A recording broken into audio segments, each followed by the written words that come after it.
Selamat pagi Bapak Ibu sekalian. Saya juga mau mengucapkan selamat siang, sore, dan bahkan juga selamat malam nanti untuk Bapak Ibu sekalian yang mungkin mengikuti sesi ini nanti melalui rekaman gitu ya. Seperti yang tadi sudah disinggung oleh Melisa dan juga Kak Santi bahwa dalam sesi ini kita akan membahas tentang cerita Natal sebagai ceritanya Tuhan. Saya minta izin share screen sebentar ya. Oke. Ya. Oke. Sorry. Ya. Oke, nah kenapa nih kita membahas cerita Natal gitu ya? Di sini dituliskan history. Apa sih maksudnya? Oke, ya. Oke, momen Natal biasanya itu disertai dengan liburan panjang ya Bapak Ibu Saudara, di mana kita bisa menghabiskan waktu bersama dengan keluarga. Nah, biasanya liburan panjang itu pun kurang panjang karena banyak acara yang sudah terjadwal. Misalkan ada ibadah Natal ya. Ibadah Natal ini ada ibadah Natal kaum bapak, ada ibadah Natal kaum ibu, ibadah Natal komsel atau family altar gitu. Kemudian masih ada ibadah Natal pemuda, masih ada ibadah Natal remaja, sekolah minggu dan sebagainya macamnya ya. Belum lagi ibadah malam Natal, ibadah hari Natalnya, kemudian ada ibadah hari Natal kedua dan seterusnya. Jadi itu baru kegiatan ibadahnya saja. Padahal banyak sekali aktivitas lainnya yang kita biasanya lakukan dalam persiapan kita menjelang Natal. Seperti yang tertera di slide ini ya, ada kumpul-kumpul keluarga juga, keluarga besar sebelah ibu, belum lagi keluarga besar sebelah ayah, belum lagi kalau yang sudah menikah harus ke rumah mertua juga dan sebagainya macamnya. Ada belanja Natal juga biasanya, karena biasanya saat persiapan momen Natal itu banyak diskon ya, jadi mumpung ada diskon dan ada banyak acara juga, jadi beli baju banyak-banyak untuk bisa dipakai ke acara-acara tersebut. Jadi kesimpulannya adalah walaupun liburnya panjang, tapi kegiatannya juga sudah banyak dan sudah padat juga. Nah, akan tetapi pandemi tahun ini tuh membawa kita semua untuk tiba-tiba berhenti dari segala kesibukan itu. Di beberapa tempat yang masih zona merah, pasti tidak dapat mengadakan ibadah offline, apalagi ibadah Natal offline berlapis-lapis seperti yang saya sebutkan tadi ya. Lalu kalaupun misalnya di tempat kita zona oranye atau kuning atau hijau pun tetap ada pembatasan-pembatasan yang diberlakukan, protokol-protokol yang juga harus ditaati. Seperti contoh misalnya di tempat saya itu lansia di atas umur 65 tahun tidak diperbolehkan untuk datang ibadah on-site. Kemudian di beberapa tempat, baik itu tempat umum, itu juga maupun tempat ibadah juga melarang anak-anak di bawah umur tertentu untuk diajak beribadah offline ya. Ya, kemudian masih ada juga orang-orang yang sudah permanen WFH, pasti sudah jenuh sekali itu di rumah. Kantornya sudah memberlakukan WFH untuk seterusnya seperti itu ya. Libur Natal yang panjang pun mungkin tidak lagi terasa seperti liburan seperti itu. Dan bahkan ketika di rumah sudah bersama seluruh anggota keluarga pun masih bisa saja ada yang stres, bahkan ada yang depresi juga. Nah, ini nanti akan dibahas ya oleh Ibu Evi pada sesi hari Jumat dalam sesi yang berjudul Depresi Natal. Loh, apa itu depresi Natal? Silakan nanti Bapak Ibu Saudara sekalian ikuti sesi tersebut ya. Oke, kembali ke topik kita hari ini. Kenapa walaupun sudah berkumpul dengan keluarga masih bisa stres? Saya dengar beberapa orang tua mengeluhkan bahwa mereka sudah tidak sanggup lagi mendampingi anak-anak mereka belajar di rumah semenjak pandemi. Banyak hal yang tidak terpikirkan sebelumnya baru disadari ketika pandemi ini memaksa kita untuk mengubah kebiasaan-kebiasaan kita. Dan kebanyakan kita kedapatan tidak siap menghadapinya. Misalnya orang tua sudah terbiasa mengandalkan guru untuk mengajar anak-anaknya dan tiba-tiba sekarang harus jadi guru di rumah. Nah, itu kebanyakan kita tidak siap seperti itu. Jadi intinya adalah bahwa sejak pandemi ini kita punya banyak waktu luang, lebih banyak, tapi kita kadang-kadang tidak punya skill atau resources untuk mengisi waktu-waktu tersebut dengan hal-hal yang bermanfaat dan membangun. Padahal liburan bersama keluarga, terutama dengan anak-anak, harusnya menyenangkan, terasa menyenangkan. Nah, di sini ada dua prinsip yang saya mau bagikan. Ini intermezzo saja ya Bapak Ibu sekalian, supaya kita bisa melewati liburan ini tanpa stres. Jadi saya sebutnya di sini fun with family. Nah, Yang pertama harus dilakukan adalah buang jauh-jauh pemikiran bahwa menemani anak-anak atau anggota keluarga lainnya adalah suatu kegiatan yang melelahkan atau membebani. Kita harus melihatnya sebagai sebuah kesempatan langka ya, yang kemudian tidak akan terjadi lagi kalau kita sudah bisa sibuk lagi dengan aktivitas kita. Ingatlah Tuhan yang menentukan mereka untuk jadi bagian dari hidup kita. Pelayanan terhadap sesama pun harus dimulai dari keluarga. Saya jadi ingat mama saya tadi malam minta saya untuk pulang Natal ini karena adik saya kangen seperti itu ya. Nah ini Bapak Ibu perlu bersyukur ya ketika pandemi kita ada yang seperti saya justru karena pandemi malah tidak bisa bersama keluarga. Nah kemudian yang kedua di situ adalah temukan aktivitas atau kegiatan yang menyenangkan jika dilakukan bersama-sama terutama bersama keluarga. Bahkan kalau bisa digemari oleh seluruh anggota keluarga kita. Bisa olahraga, board game, bermain musik dan menyanyi, terus juga bisa nonton film maraton, kalau yang itu saya paling suka. Kami staf Sabda pernah tuh WFH beberapa bulan ketika awal-awal pandemi. Dan saya kebetulan sebagai penghuni mes, saya dan beberapa teman lain itu harus karantina juga di mes. Saya bersyukur waktu itu masa-masa karantina itu ada teman gitu di sekitar saya. Kami beli raket, lalu beli kok juga, terus kami main badminton sama-sama, kami olahraga juga sama-sama, main beberapa game sama-sama, beli kartu Uno, Monopoli, dan sebagainya macamnya untuk mengisi waktu luang. Saya coba membayangkan kalau misalnya dulu saya masih tinggal di kos-kosan atau di kontrakan atau flat, karena rumah saya kan di luar Jawa ya, saya perantau. Jadi pada saat karantina saya sendirian dan tidak bisa ketemu siapa-siapa. Seminggu 2 minggu pertama mungkin masih tertahankan ya Bapak Ibu, tapi kalau lama-lama saya nggak bakal betah kayaknya. Jadi demikian ya Bapak Ibu, jika Anda masih bisa bersama keluarga, bersyukurlah. Banyak orang di luar sana yang ingin berkumpul bersama keluarga tapi tidak bisa. Nah, aktivitas asik yang dapat dilakukan pun tidak hanya terbatas pada yang saya sebutkan tadi ya, terutama memasuki masa liburan Natal ini, aktivitas bersama keluarga itu, bisa diarahkan kepada hal-hal yang sifatnya membangun kerohanian, baik kerohanian kita secara pribadi maupun keluarga. Misalnya dalam masa-masa Advent nanti, bisa tuh kita saat teduh bersama, nonton film pun, film-film yang dapat mengingatkan kita pada makna Natal, membaca buku juga, buku-buku kerohanian yang bisa menguatkan kita, dan bisa juga kita bercerita kisah-kisah Natal, atau kegiatan ini kalau istilah populernya itu storytelling. Nah, kita bisa lakukan storytelling itu bersama keluarga.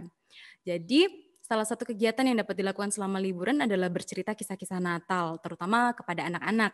Jadi Bapak Ibu yang punya anak-anak masih kecil-kecil di rumah, silahkan manfaatkan waktu bersama yang ada untuk menanamkan fondasi yang kuat untuk kerohanian anak-anak dalam keluarga kita ya. Oke. Jadi apa sih pentingnya cerita Natal atau kegiatan bercerita storytelling ini? Terutama kisah-kisah Natal ya. Lalu kenapa kita harus melakukannya? Jadi selama berabad-abad bahkan bermilenia-milenia terbentuk tradisi untuk bercerita kisah-kisah Natal. Kenapa harus diceritakan? Bisa nggak sih anak dikasih bukunya aja lalu kita suruh baca sendiri? Maksudnya mereka yang disuruh baca sendiri. Nah, kita akan bahas ya Bapak Ibu. Ternyata ada beberapa poin yang menjadikan bercerita sebagai kegiatan yang penting, seperti yang Bapak Ibu Saudara bisa lihat ya di slide ini, terutama pentingnya cerita-ceritanya kisah Natal. Yang pertama adalah karena bercerita adalah cara terbaik menangkap perhatian audiens ya. Riset neurological modern itu membuktikan bahwa bercerita masih menjadi alat terbaik menangkap atensi pendengar. Kalau atensinya tertangkap baik itu pesan yang disampaikan juga bisa lebih teringat gitu, lebih terkesan. Dan orang-orang yang dapat bercerita dengan baik itu juga memiliki pengaruh yang besar kepada para pendengarnya, bahkan juga pada komunitasnya. Nah, yang kedua di situ adanya transfer informasi. Jadi secara kognitif mendengarkan orang bercerita tentu saja membuat anak-anak atau para pendengarnya jadi tahu hal-hal yang sebelumnya mereka mungkin tidak tahu gitu ya. Jadi ada proses transfer informasi di sini. Ada proses dari yang tidak tahu menjadi tahu. Ya, jadi saya rasa poin ini cukup gamblang dan jelas ya. Kemudian yang ketiga itu memiliki pesan moral atau spiritual. Jadi kalau kita cuma sekedar bercerita itu kadang ceritanya apa sih gitu. Tapi kalau cerita-cerita Natal itu tentunya memiliki pesan-pesan spiritual gitu ya untuk membangun kerohanian seseorang. Nah, melalui bercerita ada banyak nilai-nilai penting yang bisa diajarkan kepada anak-anak atau pendengar. Terkadang nilai-nilai tersebut lebih mudah dimengerti ketika dibungkus dalam suatu kisah yang diceritakan daripada ketika misalnya kita berusaha untuk memberikan nilai-nilai tersebut kepada orang lain dalam bentuk nasihat. Ada kan orang yang apa sih orang nasihat-nasihatin aku padahal dia sendiri juga nggak benar gitu hidupnya. Nah, jadi kalau nasihat begitu saja kadang susah diterima oleh orang, tapi melalui cerita itu kadang lebih mudah diterima. Nah, Yesus juga mengajar lewat perumpamaan-perumpamaan, juga lewat kisah-kisah yang relevan ya dengan para pendengarnya, agar para pendengarnya tuh lebih relate dengan apa yang dimaksudkannya, supaya pesannya Yesus tuh masuk ke dalam hati para pendengarnya. Nah, poin yang keempat adalah adanya kebersamaan atau kekeluargaan. Ini contoh simpelnya adalah misalnya seseorang bisa nih mendapatkan informasi yang sama dengan cara yang berbeda-beda. Contohnya saya suka baca buku kan ya. Di lain waktu ketika saya harus beres-beres rumah, saya suka baca buku itu, saya dengarkan audiobooknya, buku yang sama. Nah, informasinya sama, tapi kegiatannya berbeda, dan saya bisa lakukan itu sendiri. Tapi storytelling atau bercerita membutuhkan paling tidak 2 orang untuk terlibat. Yang satu berperan sebagai pencerita dan yang satu lagi sebagai pendengarnya. Jadi ada hubungan yang bisa terjalin antara 2 orang atau lebih melalui kegiatan bercerita ini. Jadi ada kebersamaan yang mungkin saya tidak akan dapatkan kalau saya lakukan 2 hal pertama yang tadi, yang sendirian itu. Nah, kemudian poin yang kelima, itu adalah seru dan menyenangkan. Nah, ini tergantung penceritanya ya, tapi kisah-kisah Natal tuh bisa sangat seru dan menyenangkan loh Bapak Ibu Saudara. Jika sang pencerita itu bisa menarik perhatian audiensnya dengan baik, aktivitas ini tuh tidak akan terasa membosankan. Tentu saja tidak perlu berkecil hati ya jika misalnya Anda pernah nih mencoba untuk bercerita, tapi terus terasa kurang berhasil atau kok kayaknya kedengarannya boring gitu ya. Memang ada orang-orang yang punya karunia untuk mengajar, terutama mengajar anak-anak lewat cerita. Tapi semua orang bisa berlatih dan kemudian juga bisa belajar dari pengalaman-pengalaman yang mereka punya agar bisa jadi lebih baik lagi besok-besoknya. Jadi kalau misalnya di pengalaman pertama terasa gagal gitu, jangan putus asa, jangan berkecil hati, silakan coba lagi gitu. Maksudnya kita akan semakin tahu gitu cara untuk bisa lebih baik lagi. Nah, sebenarnya saya yakin gitu ya, pasti ada lebih banyak alasan, nggak cuma 5 ini. Ada banyak alasan mengapa cerita Natal itu penting dan kegiatan bercerita Natal itu penting. Bapak Ibu Saudara silahkan nambahkan poin 6, poin 7, poin 8 dan seterusnya. Tetapi yang lebih penting daripada itu, aktivitas bercerita atau mengajar menggunakan cerita ini pun tertulis di dalam Alkitab. Jadi di awal tadi saya sudah sempat singgung ya bahwa Yesus pun menggunakan perumpamaan dan cerita-cerita untuk menjelaskan maksud dan ajarannya. Nah, ternyata kalau ditelusur lagi ke belakang, kita pun bisa loh menemukan tradisi tersebut sejak zaman Perjanjian Lama. Oke, ini slide-nya. Nah, ini ada ayat dari Ulangan pasal 6 ayat 7. Dalam Ulangan 6 pasal 6 ayat 7 tersebut dikatakan, haruslah engkau mengajarkannya berulang-ulang kepada anak-anakmu dan membicarakannya apabila engkau duduk di rumahmu, apabila engkau sedang dalam perjalanan, apabila engkau berbaring, apabila engkau bangun. Nah, melalui ayat ini sangat jelas ya bahwa didikan atau nilai-nilai kebenaran pun diturunkan kepada generasi berikutnya melalui percakapan dan cerita-cerita yang disampaikan secara lisan. Nah, bahkan sebenarnya kalau mau ditelusur lebih jauh lagi ke belakang, kita tuh bisa menemukan bahwa kegiatan bercerita atau storytelling ini sudah ada sejak zaman dahulu kala, prasejarah, dan bahkan sebelum ditemukannya tulisan, seperti yang digambarkan dalam infografik berikut ini. Nah, infografiknya nggak ada di sini, Bapak Ibu Saudara sekalian, karena dia bentuknya vertikal gitu ya. Jadi tidak cukup proporsional untuk ditampilkan begitu saja. Materi ini juga sudah dibagikan di WAG, jadi nanti Bapak Ibu Saudara yang mau lihat bisa ya lihat, ini kan link, jadi bentuknya bisa bisa diklik, Bapak Ibu Saudara bisa lihat nanti. Oke. Nah, tapi saya coba potong infografiknya. Jadi di slide berikutnya ini adalah potongan gitu ya, potongan separohnya. Nanti kalau infografiknya Bapak Ibu Saudara bisa lihat sendiri, tapi dari kesimpulannya adalah infografik ini menampilkan secara singkat sejarah storytelling atau bercerita yang ternyata sudah dimulai sejak dulu sekali. Dimulai dengan visual atau oral storytelling. Contohnya visual storytelling itu adalah ya itu ya gambar-gambar yang di gua, kemudian tulisan-tulisan dari peradaban pertama yang berbentuk gambar hewan atau benda, misalnya hieroglif gitu ya, yang tulisan Mesir kuno itu. Lalu kemudian ada oral storytelling juga. Pastinya dilakukan sebelum ada tulisan ya, dan bahkan hingga masa perjanjian lama seperti yang sudah saya sebutkan tadi, tercantum dalam ulangan 6 ayat 7 tadi, dan bahkan juga masih digunakan hingga sekarang. Cerita diwariskan turun-temurun secara lisan. Nah, kemudian selanjutnya ketika sudah ditemukan tulisan, dimulailah era written storytelling. Cerita-cerita mulai dituliskan dalam perkamen atau papirus, bahkan batu. Contoh paling deket sih kalau di Indonesia ada prasasti, ada kitab-kitab hikayat, seperti itu ya. Nah, masa ini juga terus berlangsung hingga sekarang. Oke, slide selanjutnya. Lalu perkembangan storytelling saat ini adalah digital storytelling. Masa kini dengan kemajuan teknologi yang luar biasa membukakan cara-cara baru untuk kita dapat bercerita kepada orang lain. Saya punya beberapa contohnya nanti, ada banyak sebenarnya, tapi nanti akan dipilih beberapa saja untuk diputarkan. Oh iya, bentuknya video. Selebihnya Bapak Ibu nanti bisa coba putar sendiri di rumah ya. Oke, yang coba saya garis bawahi di sini adalah bahwa kegiatan bercerita secara lisan atau storytelling ini merupakan bentuk komunikasi yang paling tua, yang sudah sejak dulu ada dan masih eksis sampai sekarang. Nah, kalau udah sudah sejak dulu ada dan masih eksis sampai sekarang tuh berarti kan dia memang efektif gitu ya. Oke, kita tidak akan bahas teori komunikasi hari ini. Intinya adalah bahwa zaman memang membawa banyak perubahan bentuk dan cara-cara baru dalam kegiatan bercerita. Tapi esensinya tetaplah sama, yaitu bercerita itu sebagai sarana untuk menyampaikan pesan dan maksud. Bersyukur perkembangan-perkembangan yang ada membantu kita untuk dapat bercerita dengan lebih baik dan juga lebih mudah zaman ini. Oke, nah tadi kita sudah bahas tentang sejarah storytelling-nya sendiri. Lalu sebenarnya sejak kapan sih kegiatan bercerita atau storytelling jadi tradisi saat Natal? Kita lihat ya di slide ini.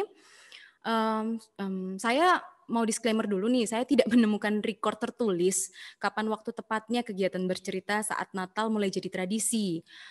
Maka saya hanya bisa asumsikan cerita-cerita Natal ini tercipta atau mulai populer ketika ada momen khusus yang cukup santai untuk kegiatan ini dapat dilakukan ya.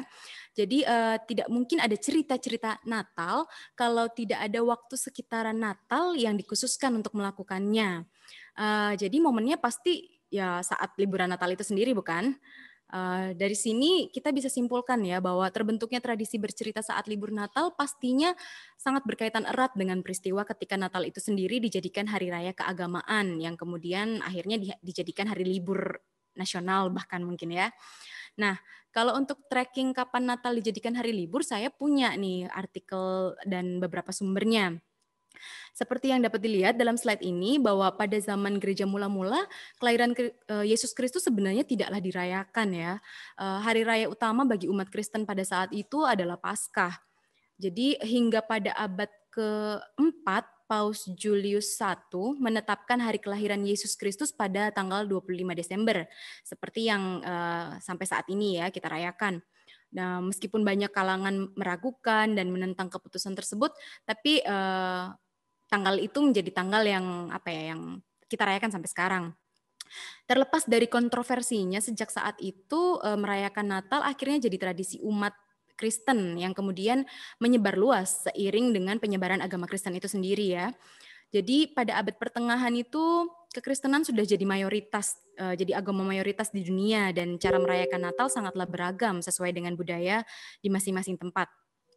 Lalu pada abad ke-17-nya perayaan Natal sempat diberhentikan di Inggris dan koloni Puritan yang di Amerika pun tidak membawa tradisi Natal ke rumah baru mereka. Di Amerika ya maksudnya. Nah, ini kita akan tahu lebih banyak pada sesi besok nih. Rekan saya Teresia akan menjelaskan kepada kita soal sejarah Thanksgiving juga. Jadi Bapak Ibu sekalian yang penasaran dan mau tahu lebih lanjut, jangan sampai ketinggalan acara besok ya. Oke, kembali ke topik kita. Jadi Natal bukanlah sesuatu yang dirayakan oleh koloni-koloni baru di Amerika. Natal baru menjadi hari raya resmi di Amerika pada tahun 1870. Iya.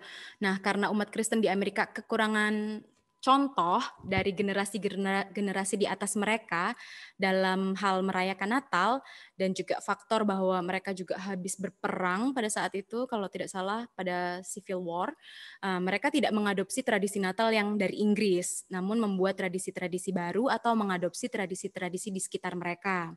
Pada saat itu karya-karya sastra yang populer menjadi semacam kiblat gitu ya bagi penentuan tradisi-tradisi Natal di Amerika. Seperti contoh karyanya Washington Irving dan Dickens. Dan diduga juga pada saat inilah bermunculan banyak cerita-cerita Natal. Karena pada saat itu perayaan Natal dijadikan acara tempat keluarga berkumpul dan berbagi cerita. Nah, dikarenakan tercipta dari pencampuran berbagai kebiasaan dan budaya yang berlainan, cerita-cerita yang bermunculan pada saat Natal atau libur Natal juga banyak dihiasi oleh pengaruh kebiasaan dari budaya-budaya tersebut ya. Sehingga banyak cerita Natal yang jika kita mau selidiki atau mau kita telusuri saat ini tuh sebenarnya tidak alkitabiah.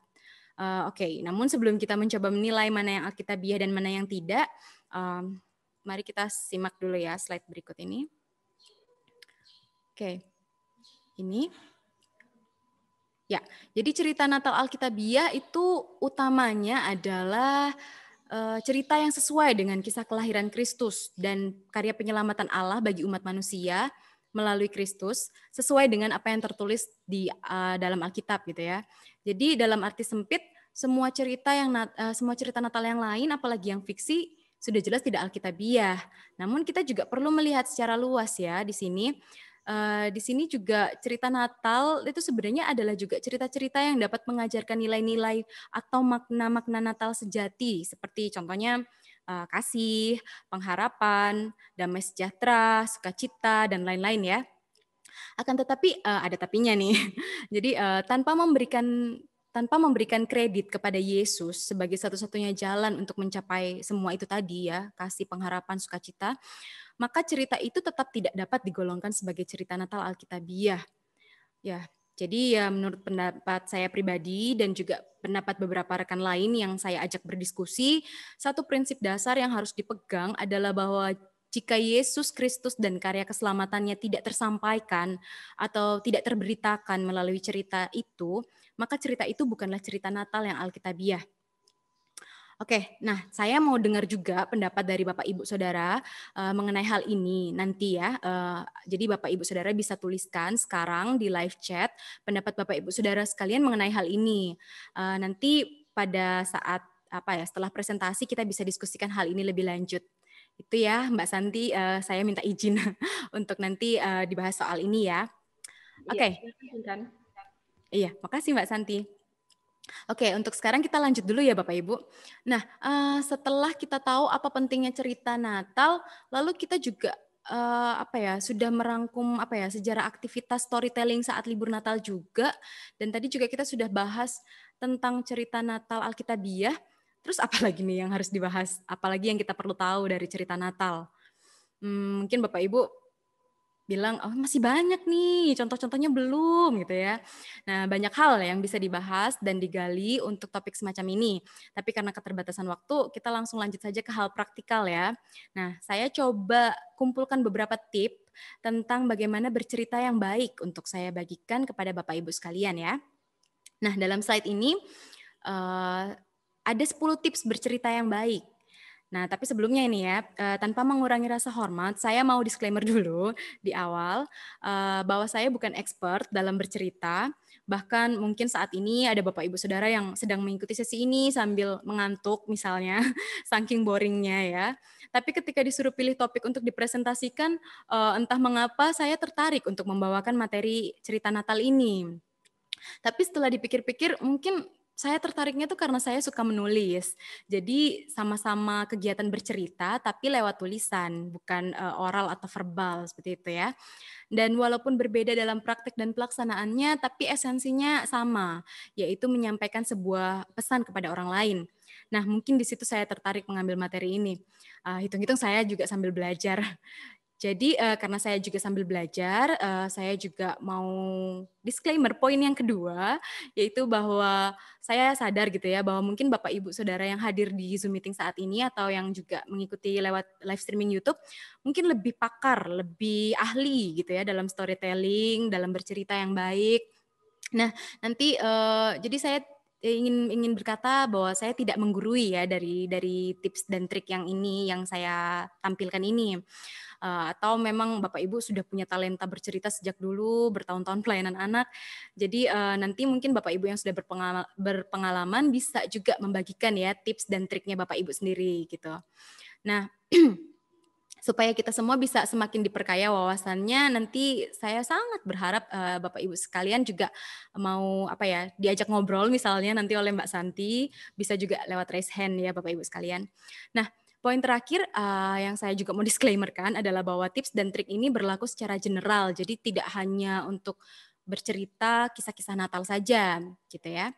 Oke, ya yang pertama ini kita mulai dari poin yang pertama yaitu kenali audiens Anda. Hal ini akan menentukan seberapa lama durasi ideal Anda untuk bercerita. Dan juga bahasa serta nada seperti apa yang seharusnya Anda gunakan dalam bercerita. Karena setiap orang tuh punya attention span atau daya tahan memperhatikan setiap orang, dan mereka memiliki daya tahan memperhatikan itu beda-beda. Pada anak-anak dan orang dewasa jelas beda gitu ya. Jadi jangan sampai kita sudah persiapkan cerita yang sangat panjang sekali untuk anak-anak yang misalnya masih kecil-kecil, yang tidak bisa diam, tidak bisa duduk lama untuk memperhatikan, seperti itu. Lalu yang kedua, buat pendengar Anda peduli. Ya, jadi baik secara emosional, intelektual, atau estetikal. Mengapa cerita Anda penting? Apa relevansinya dengan mereka, para pendengar? Lalu apa pentingnya cerita Anda itu bagi mereka? Ini sangat penting untuk diperhatikan agar pesan yang hendak disampaikan juga dapat diterima dengan baik oleh para pendengar. Jadi ketika kita membuat atau mempersiapkan cerita, silakan pikirkan ini agar bisa disampaikan dengan baik ya Bapak Ibu. Kemudian yang ketiga, buat latar atau setting yang jelas. Nah, hal ini bisa dilakukan melalui penggambaran tempat atau latar yang deskriptif dalam cerita, detail gitu ya. Jadi penggambaran yang detail ditambah daya imajinasi para pendengar masing-masing dapat membuat mereka terhanyut oleh kisah yang sedang diceritakan. Apalagi kalau penceritanya itu sangat menjiwai seperti itu ya, pasti mereka juga akan lebih wah gitu, maksudnya terserap dalam ceritanya tersebut. Oke, kemudian yang keempat, silahkan sekreatif mungkin menggunakan alur cerita yang berbeda-beda. Hal ini dapat membangkitkan rasa penasaran dari audiens Anda. Misalnya fast forward ke masa depan, lalu kemudian kembali lagi ke masa lalu. Tapi hal ini tidak boleh dilakukan berlebihan ya, karena ketika sedang bercerita dan ingin membuat para pendengar paham terhadap maksud yang Anda sampaikan, lebih baik tidak membuat mereka bingung gitu. Kalau alurnya terlalu loncat-loncat seperti itu dan tidak menentu, mereka jadi akan terbagi fokusnya, berusaha memahami cerita Anda sambil juga mereka berusaha meresapi nilai-nilai yang didapatkan dari cerita tersebut. Oke, yang kelima, ingat tujuan utama Anda bercerita. Jadi Anda dapat bereksperimen bebas dengan komponen-komponen cerita, tapi tetap ingat pada nilai-nilai penting yang hendak Anda sampaikan. Jangan sampai Anda ikut terhanyut dalam cerita saking semangatnya gitu ya, dan melupakan tujuan utama cerita tersebut disampaikan. Atau bahkan ada yang kelupaan dan lebih parahnya jadi hilang fokus, lupa nilai-nilai penting yang hendak disampaikan. Ya, selanjutnya yang keenam, interaksi dengan audiens. Jadi Anda bisa memberikan pertanyaan-pertanyaan kecil kepada audiens di tengah-tengah cerita Anda ya. Hal ini untuk memastikan bahwa mereka masih memperhatikan yang jelas, dan kemudian yang kedua juga mereka merasa dilibatkan dalam cerita Anda. Gitu ya. Jadi sangat penting ya untuk berinteraksi dengan audiens. Kemudian yang ketujuh, ini gunakan penekanan. Cara penyampaian yang ekspresif, menarik, disertai kalimat-kalimat deskriptif, sangat membantu audiens untuk tetap fokus pada cerita Anda. Gunakan penekanan lebih jika misalnya ceritanya sudah mau mencapai klimaksnya, seperti itu ya. Kemudian juga gunakan nada yang lebih halus, misalnya kalau sedang sedih atau sedang kecewa seperti itu. Jadi supaya mereka juga tahu bahwa pencerita ini juga simpati kepada mereka yang mendengarkan perasaan orang atau tokoh tersebut di dalam cerita. Nah, yang kedelapan, akhiri dengan ending yang wow. Di sini saya tuliskan wow ya, tapi maksudnya tidak selalu harus wow. Hanya saja cerita itu tidak boleh menggantung, harus tuntas. Usahakan untuk meninggalkan audiens Anda dalam rasa terpukau. Terpukaunya itu bukan karena ceritanya bagus atau cara Anda menyampaikannya bagus, tapi lebih kepada ada sesuatu yang mereka bisa bawa pulang dari cerita tersebut, ada sesuatu yang mereka bisa renungkan. Baik itu adalah akhir yang masih merupakan bagian dari cerita, atau Anda tambahkan pertanyaan refleksi juga agar audiens Anda merenungkan nilai atau prinsip apa yang diperolehnya dari cerita Anda. Nah, yang kesembilan, jangan dibatasi dengan kata-kata. Jadi ini ya, apalagi di zaman sekarang, gunakan seluruh apa yang ada untuk menunjang Anda bercerita dengan lebih baik.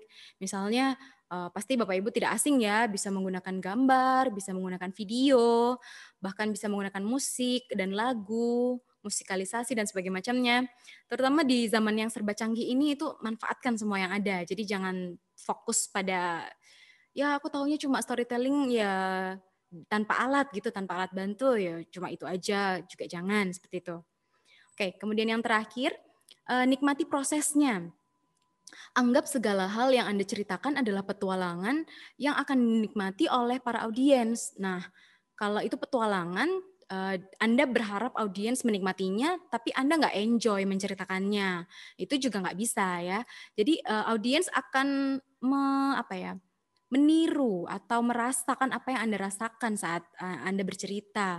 Jadi kalau Anda menikmatinya akan lebih tinggi kemungkinannya audiens itu juga menikmati cerita Anda seperti itu.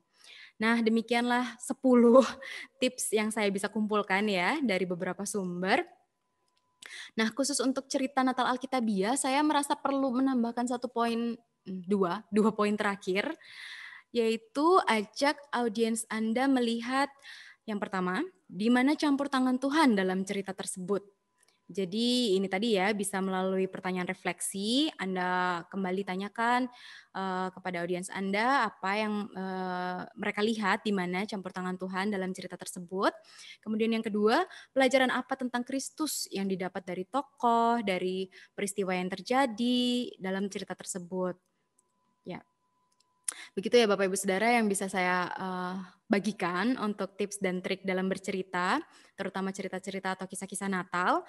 Semoga dapat membantu ya. Sekali lagi saya minta kepada Bapak Ibu jika ada tambahan, silakan bagikan kepada kami melalui live chat juga, atau nanti bagikan kepada kami juga secara lisan, supaya kita semua di sini bisa sama-sama belajar.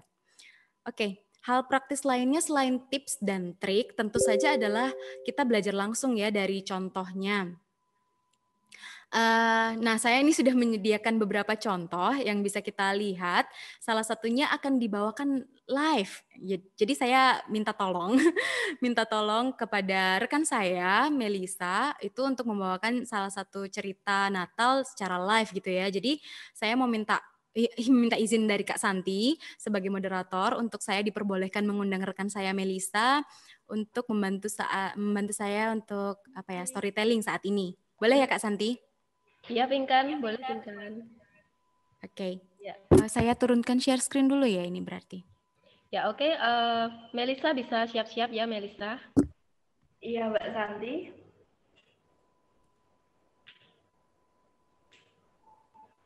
Ya. Storytelling kali ini berjudul Bagaimana Sang Raja Besar Datang. Nah, cerita ini terambil dalam kitab Lukas pasal 2 ayat 1 sampai 20. Ya. Minggu-minggu berlalu. Lalu, pada suatu hari, sang raja besar datang. Ia adalah raja yang dahulu kala telah dijanjikan Allah. Ia datang ke kota kecil bernama Bethlehem. Ia datang sebagai seorang bayi mungil, bayi Yesus anak Maria. Waktu itu malam hari, seluruh bumi gelap dan senyap. Dari langit bintang-bintang berkelip-kelip dan kota Bethlehem terlelap. Di sekitar Bethlehem terdapat domba-domba di perbukitan. Domba-domba itu tidur di rumput yang hijau. Tetapi para gembala tidak tidur. Mereka berjaga, mereka menjaga domba-domba sepanjang malam. Mereka duduk bersama di lereng bukit yang gelap mengelilingi api unggun kecil.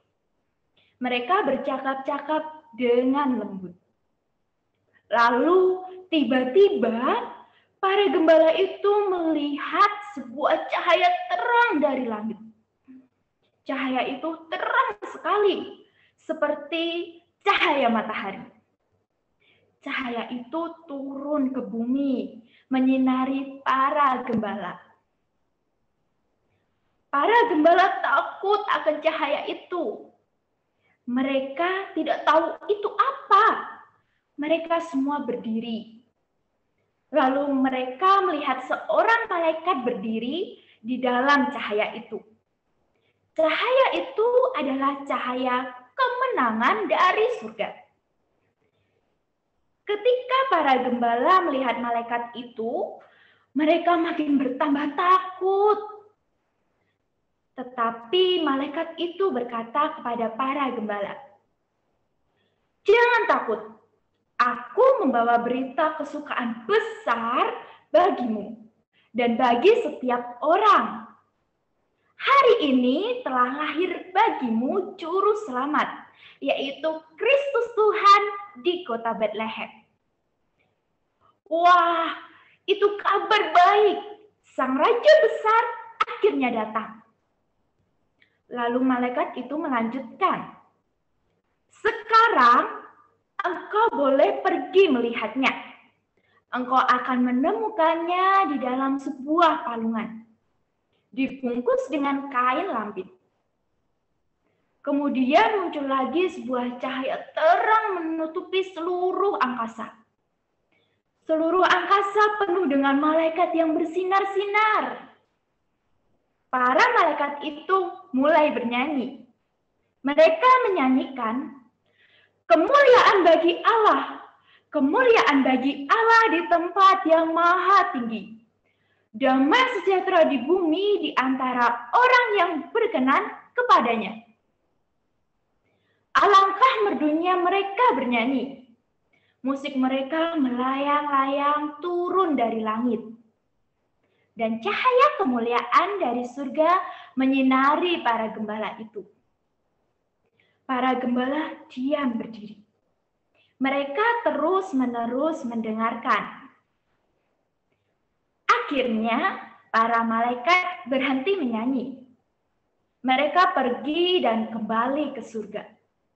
Lalu angkasa gelap kembali. Hanya bintang-bintang yang masih berkelap-kelip.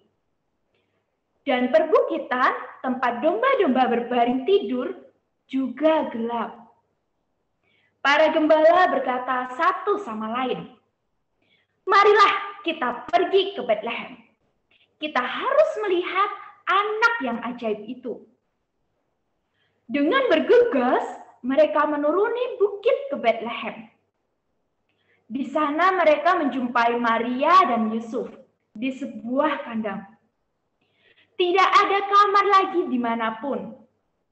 Maria dan Yusuf terpaksa tidur di kandang, tempat domba dan keledai tidur. Dan gembala-gembala melihat bayi itu terbaring di palungan. di tempat makan keledai seperti yang dikatakan malaikat. Tetapi para gembala tahu bahwa bayi itu adalah juru selamat. Ia adalah Kristus, Tuhan, Sang Raja besar. Dan mereka berlutut di dekat palungan itu untuk menyembahnya. Lalu mereka bercerita kepada Maria dan Yusuf tentang para malaikat itu, tentang musik yang indah, dan tentang cahaya kemuliaan dari surga. Maria mendengarkan betapa indahnya hal itu semua. Bayinya, Yesus, adalah anak Allah. Dan para malaikat bernyanyi untuknya. Setelah beberapa lama, para gembala kembali ke domba-domba mereka. Sepanjang jalan, mereka memuliakan Tuhan. Mereka bercerita kepada orang-orang tentang para malaikat dan tentang bayi itu. Raja besar yang telah lama dijanjikan akhirnya datang. Ya, sekian storytelling dari saya. Terima kasih. Iya, terima kasih Melisa. Aduh, saya terbantu sekali ya dengan adanya Melisa gitu. Demikian karena kalau saya yang sengaja bercerita nanti Bapak Ibu sekalian akan bubar pergi semua karena bosan. Saya tidak bisa terlalu ekspresif seperti itu ya. Oke, saya kembali akan share screen lagi sebentar ya Bapak Ibu. Sorry. Ya, oke. Nah, oke, seperti yang saya sudah janjikan juga gitu ya, ada contoh-contoh lain yang bisa kita coba lihat seperti itu ya. Di sini ada beberapa video, ada 4 video, tidak akan seluruhnya diputarkan di sini, nanti akan sesuai kebutuhan saja. Tapi tenang saja, ini berupa link, jadi di materi yang Bapak Ibu dapatkan, Bapak Ibu bisa langsung mengaksesnya gitu ya melalui link-link tersebut. Nah, saya mau minta rekan saya untuk memutarkan coba yang contoh bercerita secara langsung. Nanti saya akan akan kasih tahu waktunya untuk berhenti.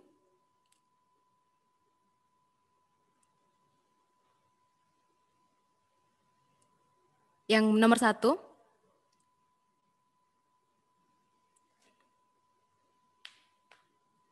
Yang Ibu Grace.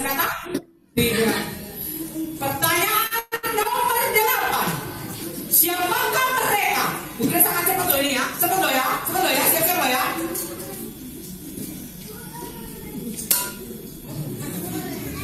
Sebagai ahli ilmu perbintangan, mereka itu menganggap raja orang Yahudi yang baru saja dilahirkan itu pastinya normalnya lahir di istana. Tapi waktu mereka ke istana Herodes, gak ada ternyata bayi raja orang Yahudi itu bukan lahir di istana. Yang mereka tempatnya mereka tuju di mana bintang itu berhenti. Ternyata tempatnya itu tempat biasa loh, rumah biasa. Dan di situ mereka membayangkan ada ranjang emas, ada kayu lemari kayu dari emas, lemari emas gitu ya. Namanya aja raja, lemari kayu dari emas itu gimana sih ya? Maksudnya lemari emas dari kayu ya sama aja ya. Oh hebat gitu ya. Di Alkitab nggak ditulis tapi Agnes membayangkan seperti itu. Iya. Siap-siap loh ini. Oke, segitu. Iya. Gitu ya Bapak Ibu, ini contoh lain gitu, karena tadi Melisa sebenarnya sudah kasih contoh kita bercerita atau storytelling secara live gitu, tapi di sini saya mau munculkan gitu ya poin-poin pentingnya yang lain juga adalah bahwa ketika bercerita di kerumunan maksudnya di hadapan banyak audiens, anak-anak seperti itu, benar-benar gestur tubuh juga main semuanya gitu ya. Jadi ekspresi dari pencerita itu juga jadi kunci yang paling utama. Kebetulan di sini Ibu Grace Sumilat ini tidak pakai istilahnya alat bantu apapun seperti itu. Nah, sementara itu kita Ya, ada contoh yang lain saya juga mau putarkan untuk Bapak Ibu Saudara sekalian, seperti yang Bapak Ibu Saudara lihat gitu ya. Sebenarnya contoh-contoh ini berbeda-beda. Maksudnya dalam artian medianya berbeda, alat bantunya berbeda, kemudian oke, ya. Saya mau minta teman-teman admin untuk putarkan video yang kedua, yang videonya Adrian. Ini saya suka sekali gitu ya.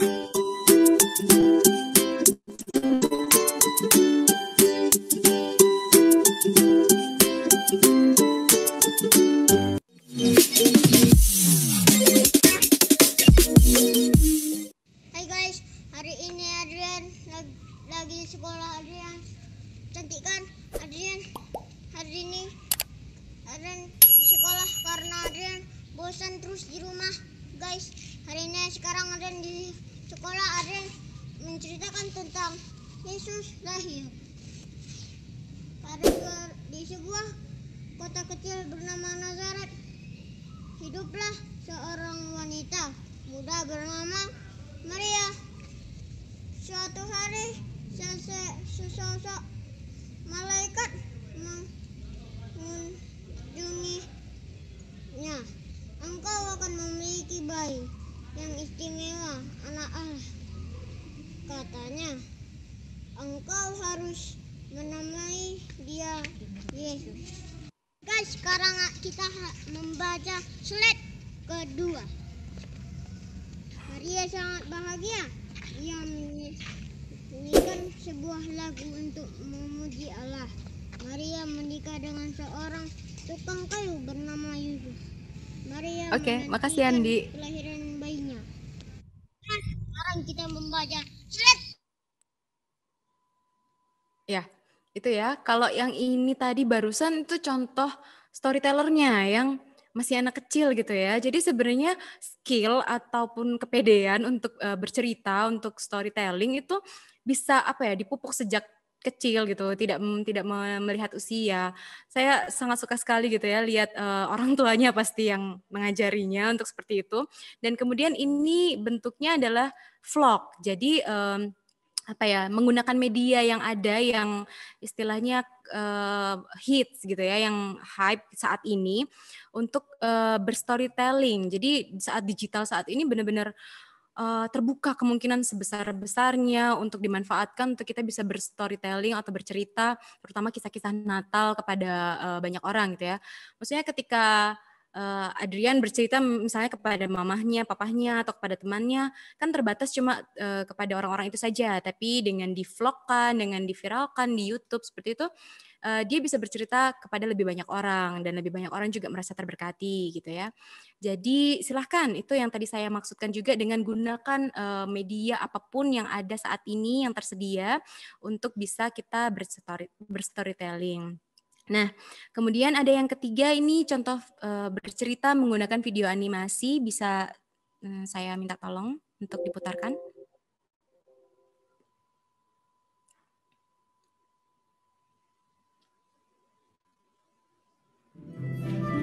Komik Alkitab Anak. Gembala melihat bayi Yesus. Sumber dari Alkitab Perjanjian Baru. Kitab Lukas pasal 2 ayat 8-20.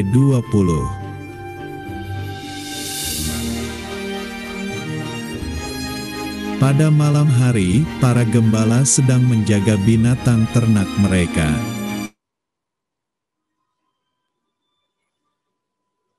Oke, iya. Ya, jadi itu juga salah satu contohnya ya, storytelling dengan apa?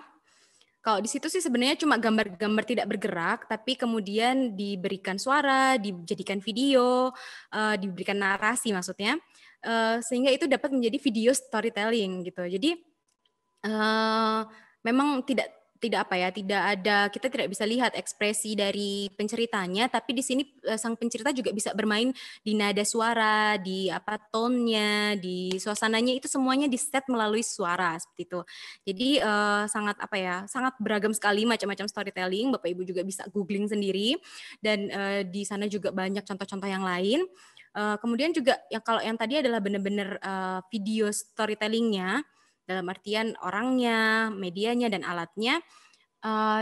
ada video yang keempat ini adalah alat bantu. Jadi sebenarnya dia udah video jadi, videonya sudah ada dialog-dialognya seperti itu. Tapi kalau misalnya video tersebut, motion comic tersebut dihilangkan suaranya seperti itu, Bapak Ibu bisa gunakan itu untuk Bapak Ibu bercerita kepada anak-anak atau kepada orang lain.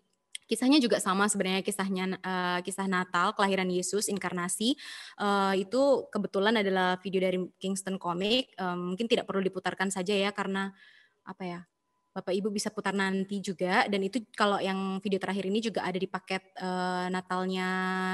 paket Natal online 2020 yang dikumpulkan oleh Sabda kemarin itu, yang sudah dijelaskan juga oleh Kak Okti dan Kak Kun. Oke. Nanti juga bakal ada kok yang menjelaskan tentang penggunaan paket Natal, terutama paket Natal Kingston ini. Nanti kalau tidak salah minggu depannya. Nanti Bapak Ibu pokoknya nantikan saja, setiap harinya pasti ada teman-teman saya yang juga akan menjelaskan cara pakainya dan pentingnya bahan-bahan tersebut dalam kita merayakan Natal ya. Oke. Sorry. Yep. Nah, slide selanjutnya. Oke. Ini ada satu quote yang saya sangat suka, ya. Saya akan menutup presentasi ini dengan quote ini. Sebenarnya bukan quote sih, lebih ke peribahasa kuno. Those who tell the stories rule the world. Jadi mereka yang bercerita adalah mereka yang memimpin dunia. Sebegitu pentingnya kegiatan bercerita sampai dikatakan demikian. Nah, jadi silakan Bapak Ibu Saudara, mungkin mulai hari ini wawasan kita sama-sama dibukakan ya, bahwa ternyata kegiatan yang kita anggap sepele seperti storytelling atau bercerita itu pun membawa dampak yang sangat besar, merupakan juga bentuk komunikasi yang sudah ada sejak dulu kala dan tetap juga eksis sampai sekarang karena tetap efektif gitu. Jadi demikianlah presentasi saya pada hari ini. Saya menantikan waktu untuk berdiskusi dengan Bapak Ibu Saudara nanti. Namun ini saya cantumkan sih sebenarnya beberapa sumber cerita Natal yang bisa Bapak Ibu gunakan untuk bekal mempersiapkan diri praktek langsung bercerita. Jadi nggak cuma mendengarkan webinar ini aja, tapi saya harapannya sih nanti Bapak Ibu benar-benar praktekkan gitu ya. Apalagi ini kan benar-benar mau libur Natal, memasuki masa Advent juga. Itu silakan manfaatkan waktu yang ada untuk mempraktekkan skill bercerita Bapak Ibu Saudara sekalian. Nah, ini ada yang bahasa Indonesia dan ada juga yang bahasa Inggris. Saya hanya punya sedikit yang sumber-sumber yang saya tahu gitu, tapi saya yakin Bapak Ibu kalau mau niat cari di internet itu pasti banyak sekali sumber-sumber yang lain yang juga bagus-bagus. Itu mereka menyediakan cerita-cerita Natal, baik itu teksnya, bahkan naskahnya kalau mau didramakan dan sebagainya macamnya. Lalu juga ada yang sudah bentuknya video, ada yang bentuknya audio, macam-macam.